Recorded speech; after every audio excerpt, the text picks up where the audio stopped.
Sure, at some point you've been curious about controller play in World of Warcraft but have been wondering if it's even practical, or maybe it's hard to set up or would just be too annoying to use. Today I want to talk to you about 5 points of controller use that you might find interesting to see if this video can help make up your mind. These topics include fighting in dungeons, questing, raids, which controllers are supported and which one is the best to use, and possible pain points that might come from actually playing with a controller. Let me know in the comments if this helped you out. Without further ado, let's jump into the video. Native controller support was added to WoW in patch 9.0.1 back during the release of Shadowlands on October 13, 2020. Since then, it has gotten a swash of updates, including one that made it actually feasible with no controller add-ons with the addition of the interact key. This feature was added in 2022 and basically acts as a function button to interact with the world. This means if you're playing on a controller and you go near an NPC, you can select the NPC with the interact button. This means you don't have to manually click on them. Add in that and it auto-targets things, and presto, you have the solid bones for an enjoyable couch play session. For me personally, I have been using macros and remapping tools before it was even added, so I was overjoyed at this addition. However, right now it still does lack a bit and needs help to reach that sweet spot that most people who enjoy native controller support really need. I'm going to break down a few things here that I think will need to be added over time, but also give you the solution add-on to it as well.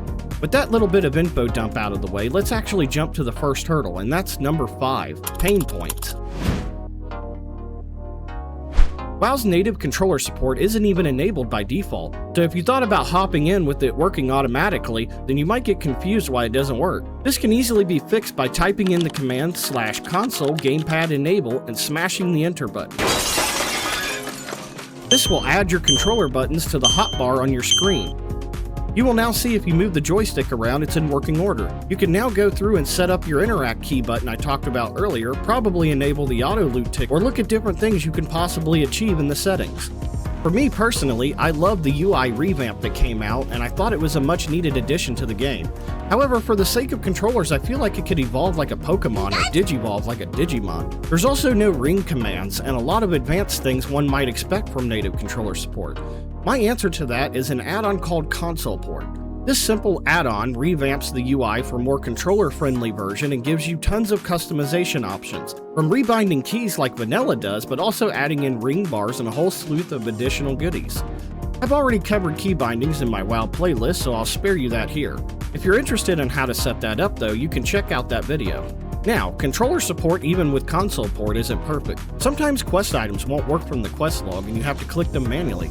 Or vehicle controls behave weirdly at times. Selecting AoE spells require 2 button presses and you have to aim them with the joysticks, so that may annoy a few folks. I have also heard that pet classes take some extra time to set up as well, but as somebody who doesn't play a lot of those, I don't have much experience with that. Even with these hiccups, I believe it's still worth the hassle, so let's jump into the next point. Which controllers are actually supported and which is the best to use? You may be surprised, but all of the major controller brands are supported. Yes, even the Nintendo Switch Pro controller. Just don't try to use the Joy-Cons because I can't even imagine what that would look like. So you may be asking now, is there a preferred one to use? Take this with a grain of salt, but I've seen that on Reddit a lot of people prefer the DualSense PlayStation controllers. Me personally, I use a PC Xbox controller I bought from Best Buy 4 years ago and has been excellent so far. My recommendation is to use whatever controller is your favorite. Now, let's hop into the next point with poise. Raids, or more importantly, how to fight a raid using a controller. This one is kind of a loaded question. It all depends on what your role is. As somebody who used to play tank a lot back in the day, it worked pretty decently but lacked a quick way of switching targets. I often found that I had a hard time taunt switching between different tanks. That has changed a lot now, as you can set target keys if the auto target doesn't do the job for you fast enough. So I think as a tank you should be just fine. DPS should also have no problem, as this won't be any different when you're out in the world. Healer, unfortunately, is the one I think may be trickiest. Even when I was healing in raids with keyboard and mouse, I used other add-ons like Healbot and Decursive to help me manage my raid members. For now, I do not recommend healing raids with a controller. I just can't feasibly see it as an option with all the things that you need to manage and all the targets you need to have to switch between. It is possible in dungeons, but we'll get to that soon. For now, let's jump into the next point here. Questing. This is the main thing you're probably going to be doing when you're playing WoW. We can also throw in buying and selling items or just interacting with menus in general.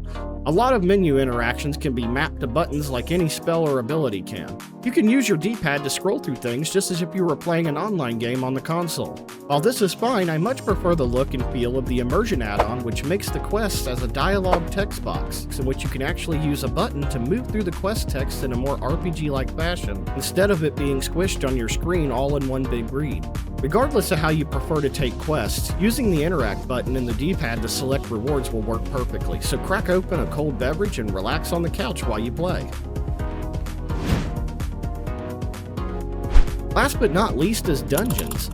This one is pretty short since tanks and DPS can do just fine in raids. Dungeons will pose no problem either. Healers can actually do fine in Dungeons. For me, I just mapped the party slots to one section of my controller hotbar as seen here. With this, I can toggle between members quite fast. I don't do a lot of heroics because I'm a filthy casual, but let me know what your experience is. With those 5 points, hopefully I've helped you figure out if you want to play on a controller or not. I feel like we're getting closer and closer to an Xbox version of the game once this reaches the level it needs to be. I have both a key bindings guide and a controller installation/setup guide on my WoW playlist if you decide you want to give it a try and need some help figuring it out. Thanks so much for watching, everyone. Hit that subscribe button if you enjoyed this content. Until next time, Dreas out.